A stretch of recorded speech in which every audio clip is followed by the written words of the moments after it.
আজকে আমার রাতের ডিনার বেগুন ভাজা, শিম ভাজি, আলু ভর্তা, ডিম পোস্ট আর গরম গরম ধোয়া তোলা ভাতে ঘি।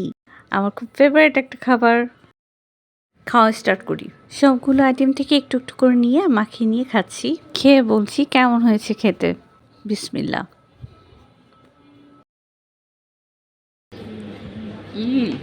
অনেক মজা। কি যে মজা, দারুণ হয়েছে খেতে, বলে বোঝানো যাবে না। ট্রাই করে দেখবেন। ছোটবেলা থেকে ডিমের কুসুমটা আমার নরম করে খেতে খুব ভালো লাগে।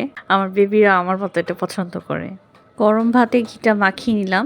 এখন একটু আলু ভর্তা নিব, এটাও একটু মাখিয়ে নিলাম। এখন আমি ডিমটাকে ভেঙে বাস মুখে দিয়ে দিলাম। আমি না ডিমটা এমন নরম পছন্দ করি, আমার এটা ভালো লাগে। ডিমটা এভাবে ফাটাবো আর ভিতরে একটা নরম কুসুম থাকবে, এটা দিয়ে ভাতটা খাবো, আরও বেশি ভালো লাগে। আমার ভিডিওটি যদি আপনাদের ভালো লেগে থাকে অবশ্যই লাইক কমেন্ট শেয়ার করবেন। সবাই সুস্থ থাকবেন, ভালো থাকবেন, আমাদের জন্য দোয়া করবেন। আল্লাহ হাফেজ।